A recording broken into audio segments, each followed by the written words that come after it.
Hello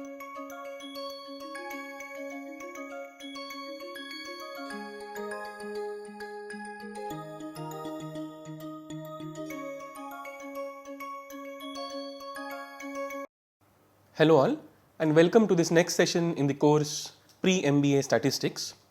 Now we are currently sitting in the second week, and this entire week we have been covering a few topics on, let's say, probability.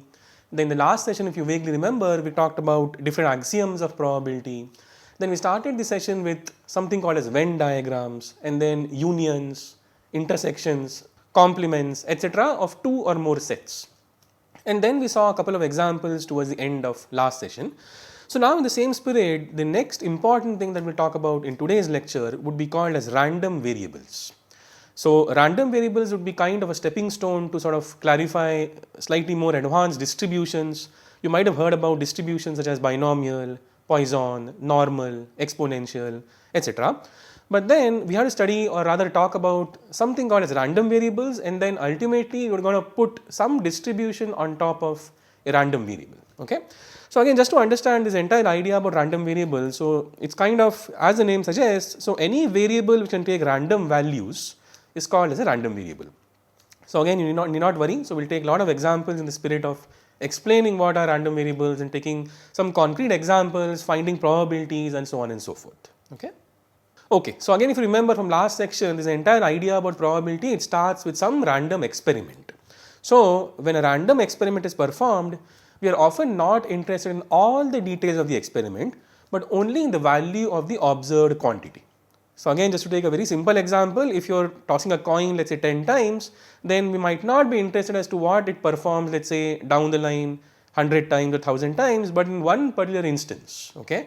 So if you toss the coin once or twice or thrice, then we'll be more interested in finding that how many heads you get or how many tails you get, isn't it? So how many heads or how many tails is nothing but a random variable, and again we'll explain that why it's called as a random variable and what is the motivation of something like number of heads out of 10 tosses to be called as a random variable. Okay. So again, just to reiterate that whenever you perform any random experiment, now again remember that random experiment can be as simple as tossing a coin or performing a clinical trial, rolling a dice, etc., etc. Okay. So we are not often interested in all the details of the experiment, but only in a subset, or rather the value of the observed quantity. Hence, such observed quantities which can take random values are called as random variables. Okay. And more importantly, since the value of a random variable is entirely determined by the outcome of the experiment, we may assign probabilities to its possible values. So very soon we'll see some examples, again need not worry at all, and then those examples would sort of motivate you that what is a random variable, how can you put some probabilities on outcomes of a random variable, etc. Now lastly, any random variable is usually denoted as uppercase letters. So let's say something like X, Y, Z, etc. And of course you'll see in many textbooks people using U, V, etc., etc. But the moment you see any uppercase letter, it has to mean random variable majority of the times. Okay. Okay, so we'll start with a very simple example. We'll try to motivate as to what is a random variable here and why. Okay. So assume that you roll two fair dice. So you have two fair dice and you roll them, and now let X denote the sum of the two dice rolls. Now here, like I said, the moment you see any uppercase letter, it should mean some random variable in question. So here the random variable X denotes the sum of the two dice rolls. So the moment you roll two dice, then you can show any number in the top face, and then you simply add both the numbers, and then that is what X takes the value of. Okay. Now clearly X is a random variable, and now a very evident question is why. So of course a very simple answer is, if you're rolling two dice, then the sum could range from what numbers? So again you may pause the video and then try to answer this question, that if you're rolling two dice, or rather two fair dice, then what are the possible values of the sum to take? So the sum can be any number between 2, 3, 4, 5, 6 and so on up to 12, isn't it? So if both the dice show 1s, the sum would be 2. If one of them show 1, the other shows 2, then sum would be 3 and so on and so forth. And lastly, if both the dice show 6, then the sum would be 12. Okay. So again, the sum cannot exceed 12 because you can only get 6 in the top face, and then also sum cannot be less than 2 also. So because X can take any value between 2 and 12 with certain probabilities, and hence this X is nothing but a random variable. So ultimately the crux of the matter is this random variable x denoting the sum of the two dice rolls can take any value in this set 2, 3, 4, 5, 6 up to 12, and hence it's called as a random variable. So the moment you roll the two fair dice, you don't know what the outcome would be, and hence the outcome can be entirely random. But again, random in what sense? So random in the sense that x can only take these discrete values and nothing else. But again, since you cannot pinpoint to what value would x take, it's called as a random variable. Okay. So I guess a small example is enough to sort of motivate you as to what you mean by a random variable in practice, and then why in this case x is called as a random variable, etc. Okay, now more importantly, the moment you identify any random variable, let's say capital X, Y, Z, whatever notation you have, the immediate next thing is to find out certain probabilities. Okay, so any random variable, like I said, always comes with certain probabilities. Again, a very evident idea is that x cannot take each and every value with equal probability, isn't it? I mean, if you're rolling two fair dice, then getting both as, let's say, ones. Okay, if you get both the faces as ones, then sum would be 2. So getting both ones versus getting, let's say, the sum to be 4 or 5 or 6, somewhere in between, these chances would be different, isn't it? And what are those chances? So those chances are nothing but probabilities of the random variable x taking those values. So we'll take a few examples. So how about probability that x equals 2? So firstly, when would that happen? So x would be equal to 2 when you'll only get this particular outcome, that both the dice are showing 1. Okay, so the probability has to be 1 by 36. So firstly, how many possible choices are there of getting any values in the top face if you roll two fair dice? 6 into 6, isn't it? So overall you have 36 choices, and out of that you only have this pair 1, 1, which will make the sum to be 2. Make sense? Okay, so similarly, if you, let's say, find out probability that x equals 5, now when would the sum be 5? It could be from this pair 1, 4 or 2, 3, 3, 2 or 4, 1. So overall, how many choices you have? 4 choices, 4 favorable choices divided by 36. Okay. And lastly, one can have something like this, that what is the probability that x takes the value 10? So when would the sum be 10? So if this is one valid pair, 4, 6, or let's say 5, 5 or 6, 4, so you only have 3 possible choices, so probability becomes 3 by 36, right? Okay, and now since x must take some value, I mean, once you roll the two fair dice, x should take some value, right? I mean, depending on what faces are you getting, what top faces you're getting, x must take some value, and hence we always have probability of the entire sample space is 1, and now I can actually write down the sample space to be nothing but union of all possible values x can take, isn't it? So in this case, x can take, like I said, any values between 2 to 12. So we simply take the union of all the values x can take, starting from 2 all the way up to 12, and then we find out the probability of that union. Now maybe from last session, if you remember one of the axioms, then taking any particular value are kind of disjoint. Okay, so what do you mean by that? So x taking a value of 2, intersection x taking a value of 3, these two sets are disjoint, so there is nothing in common. Okay, so if two sets are disjoint, from the last session if you vaguely remember, this was one of the key assumptions or other key axioms, that if two sets are disjoint, probability of the union could be written down as sum of the individual probabilities. Okay, so ultimately we have this. Okay, so again just to repeat, so 1 equals probability of sample space, so this S stands for sample space, equals probability of union of all possible values x can take from 2 to 12, which is nothing but summation of individual probabilities which x can take. Okay, so simple example, so example of defective items, slightly different example from, let's say, tossing a coin or rolling of dice. So suppose you have an individual who purchases 2 electronic components, alright, so how many components are purchased? So 2 electronic components are purchased, each of which may be either defective or acceptable. Okay, so you have 2 components and each of those can be either defective component or acceptable component.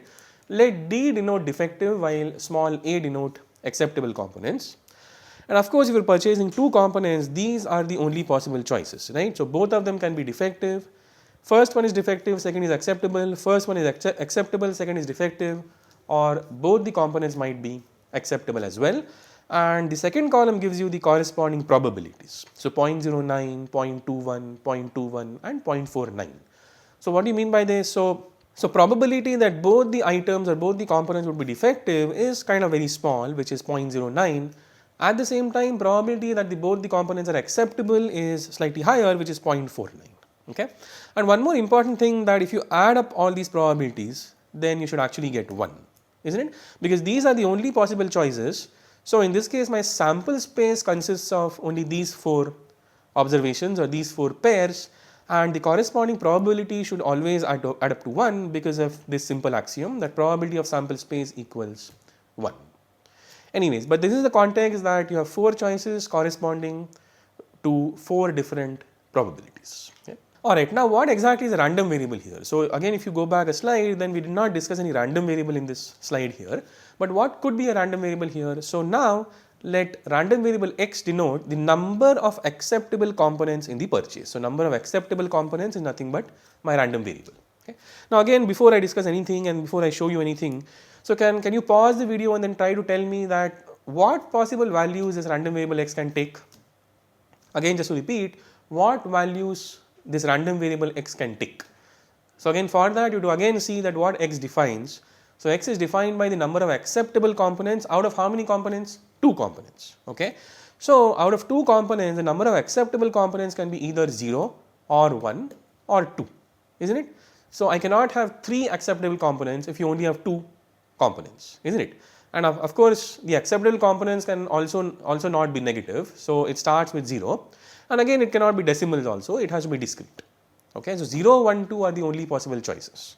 Hence, x can only take value 0, 1, 2 with the following probabilities. Now, how do you find out the probabilities? We'll talk about that. So, again, if you go back to the first row, so x taking a value 0.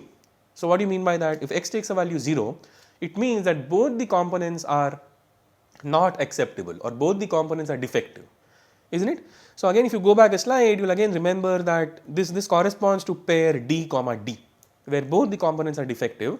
And again, if you remember vaguely that the corresponding probability to D comma D was nothing but 0.09 there. Alright. So hence we can actually write down the probabilities for each and every outcome of the random variable x in this case. Now again, just for a help, we might do one more case. So let's say a probability that x takes a value 1. Now when would x take a value 1? So x would take a value 1 when one of the components is defective and the other one is acceptable. So it could be either dA or A comma D. Alright.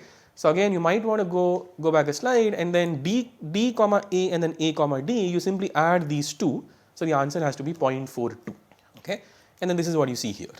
And of course, the last thing is, we might as well do it. So last thing is probability x takes a value 2, which means that both the components are acceptable, something like A comma A. And again, if you remember from the last table, that the probability for A comma A was nothing but 0.49 there. Alright. So again, the story here is that once you define a concrete random variable, once you define the range of the random variable. So by the way, this is called as a range. Okay. So range of any random variable is what? So values that the random variable can take. Now again, here, or rather in the earlier example of a dice roll, so range is nothing but discrete range. So we'll talk about that very soon, but range can be either discrete or continuous. Okay. But in both these examples, range was sort of discrete. So we went ahead and then we could actually write down this entire thing in a table format, where the first column corresponds to value that x takes, and correspondingly the second column shows the probability. Okay, so now the very next slide in fact tells us difference between the ranges. So discrete versus continuous random variables. Okay, so small example here, or rather a small definition, that random variables whose set of possible values can either written as a finite sequence or as an infinite sequence are said to be discrete. So again, what do you mean by finite sequence? So values that x can take are a subset of the set of integers. Okay, so something like 1, 2, 3, etc., etc. Again, they can be negative also. So minus 1, minus 2, etc. Okay. So by the way, this is a finite sequence. So finite means what? There has to be some upper bound, let's say 10 or something like that. So 1, 2, 3, 4 up to 10 is a finite sequence and a discrete sequence. Hence, the random variable x is a discrete random variable. So again, for the moment, if you go back to the rolling of 2 dice example, there, do you remember the range of x? So x could take any value between 2 to 12, which is a finite sequence, and hence x is a discrete random variable. Okay. On the other hand, it could be set of integers, but there need not be any upper bound. So which is called as infinite sequence also, something like this. So 1 comma 2 comma 3, but then it never stops. So it can go up to infinity as well. alright. So such a sequence is called as infinite sequence, but nevertheless the values that x can take are still discrete. Okay. So couple of examples, let's say number of insects in a field, number of heads in 10 tosses of a coin, right. Now again, if you remember the first example, number of insects in a field, can you sort of pinpoint to any upper bound of the number of insects in a field? Probably not. Okay. So number of insects in a field would lie anywhere between 1, 2, 3, 4 up to infinity. I mean, any field can potentially contain, let's say, 1 lakh insects, 1 crore insects. So there is no upper bound there. Okay. So this sequence is called as an infinite sequence, but at the same time something like this. So number of heads in 10 tosses of a coin. So if you're tossing a coin 10 times, then the number of heads can be either 0, 1, 2 all the way up to 10, isn't it? So this is a finite sequence. But again, the crux of the matter is that the values that x can take, if they fall in a subset of integers or values which are discrete, then x is called as a discrete random variable. Okay.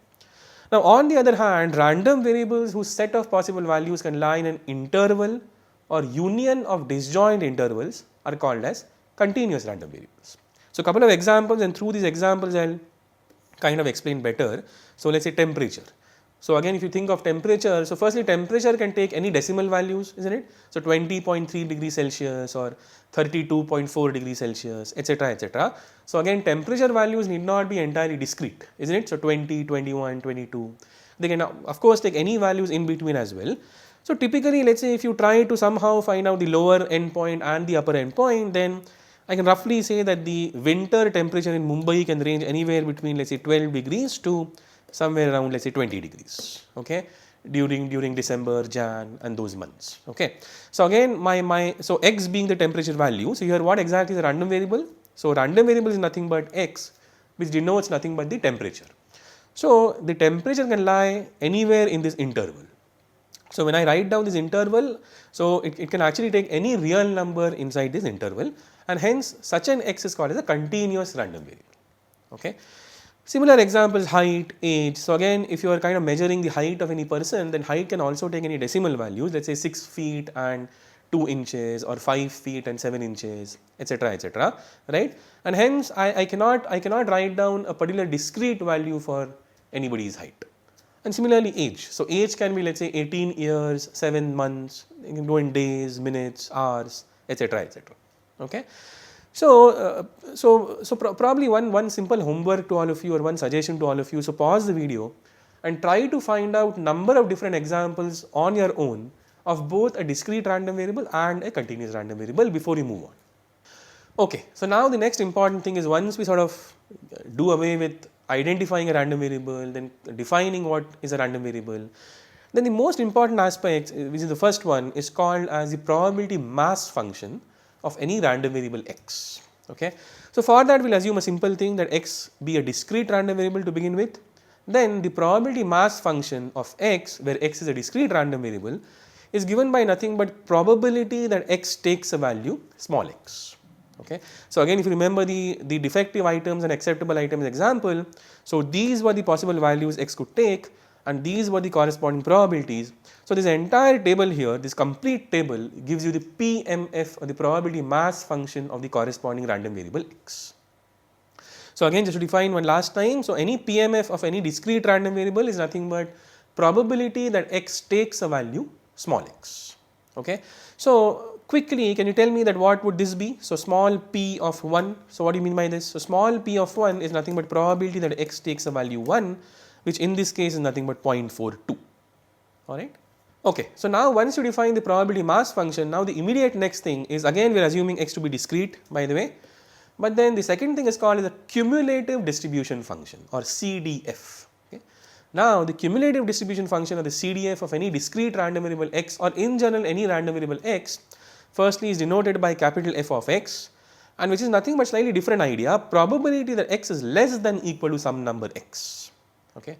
So again, the same example of defective and acceptable items, the following table gives its CDF, okay.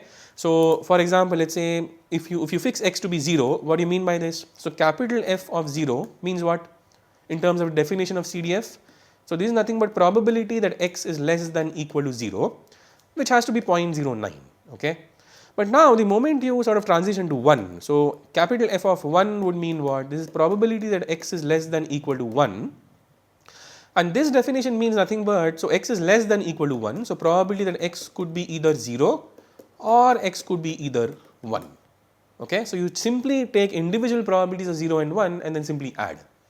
Okay, so again, just for a time being, if you go back a slide, then the first probability is 0.09, second probability of being 1 is 0.42, so the CDF value would be 0.09 plus 0.42, which is nothing but 0.51.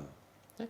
And lastly, capital F of 2 would mean what? Similarly, so probability that x is less than equal to 2, which is you add up all the three values. So 0 plus 1 plus 2, which has to be 1 there.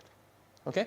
So understanding PMF or CDF, it will take some time. You have to practice number of problems. I mean, take a simple example, try to find out PMF, try to find out CDF, right? Because until this point, we are only focusing on discrete random variables where things are slightly easier. Okay, so a couple of quick properties about the PMF. So again, if x is a discrete random variable which can assume one of the values in this set, x1, x2, etc., etc., then these three are more like facts or properties or axioms. So any PMF is non-negative, firstly. Again, like I said, summation of all possible values inside the PMF should give you 1, and then the second property stems from the fact that probability of the sample space is 1, right? And lastly, the CDF at any point A is nothing but summation of the PMF up to point A. Okay, summation of the PMF up to point A. Okay, so now how are things different when you have a continuous random variable? So the definition itself is slightly different. So now the name itself is called as probability density function rather than probability mass function. Okay, but idea is similar. So we'll talk about what do you mean by PDF. So this one is called as a PDF. The earlier one in the case of discrete random variable is called as PMF. Okay. Alright, so let x be a continuous random variable now which can assume values in a particular interval. Then there exists a non-negative function f of x. So PDF is denoted by f of x, having the property that for any set, let's say capital B of real numbers, you have this following link. And what exactly is the link? So probability that the random variable x can take any values in the set B, capital B, is given by integrating the PDF over this set B. Okay. Again, just to repeat, so again if you remember, the idea of PDF and PMF are kind of similar, like I said. So both PMF and PDF, they give certain probabilities or rather probabilities of values which x can take. The only difference is since x is continuous now, you cannot pinpoint to individual values of x. Okay. But you can talk about x lying in certain interval, a certain set B. And this is the only link you can form. So probability that x belongs to the set B is given by integrating the PDF over the set B. And this function f of x, which is here, which is inside the integral, is called as nothing but the probability density function or the PDF of the random variable x. Okay. In other words, to summarize, the equation states that the probability that x will be in set B, capital B, may be obtained by integrating the PDF over the set B. Okay. Alright, so again a few properties. So again, let x be a continuous random variable which can assume values in a particular interval.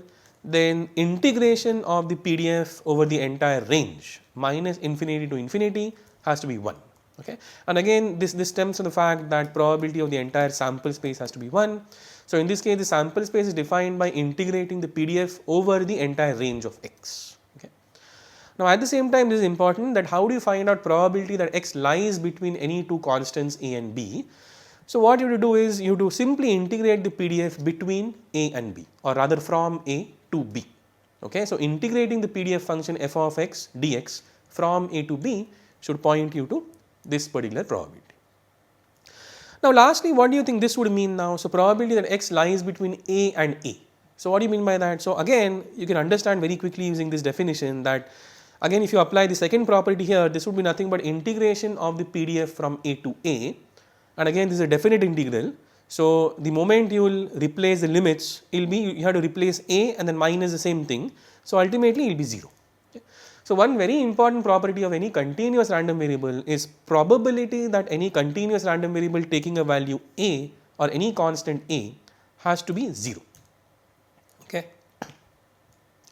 Alright, so simple example, and things would be clear using this example. So let's say that this is a density or other PDF function, and again my PDF function is of what form? So e to the power minus x, and this is my density curve. So this is nothing but the graph of that PDF function f of x.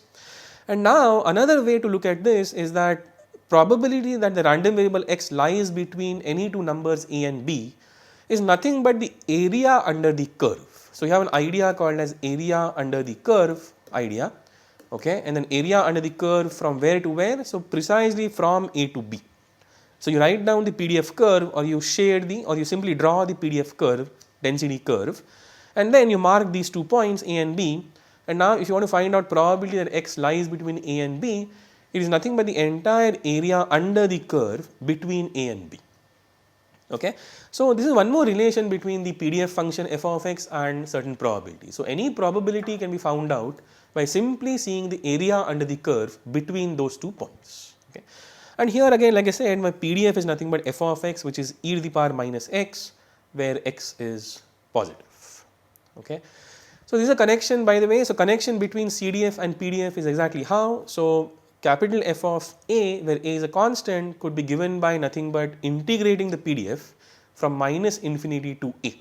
Because again, remember, what is this? Capital F of A means nothing but probability that x is less than equal to A, isn't it? So if you combine all your knowledge from previous slides that we have discussed, this reduces to nothing but integrating the PDF from minus infinity or whatever lower point you have to the point A.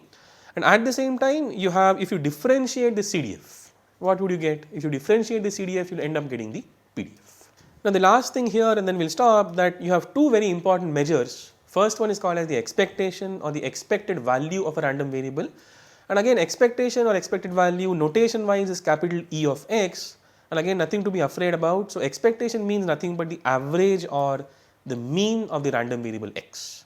So simple example, again, if x stands for the number of insects in a field, the expectation of x or E of x would be nothing but the average number of insects in the field. Okay. Now a couple of formulas here. If x is discrete, this is the formula, summation x into the corresponding probabilities, and at the same time if x is continuous, this is the formula. So you integrate x into the PDF times the dx. So in both these formulas, you will see that the formula stays the same. So you have to take the value of x times either PMF or PDF. If x is discrete, you have to use a sum. If x is continuous, you have to use an integral sign. And lastly, once you find out the expected value of x, you can actually find out the variance of x given by that formula. So E of x square minus E of x whole square. Okay. So hopefully we have tried to sort of rush through a couple of ideas here, but then these ideas are kind of important to understand, let's say distributions, be it binomial, normal. So you have to practice quite a lot. So practice the ideas of PDF, PMF, CDF, expectation, variance, etc. Okay. Thank you.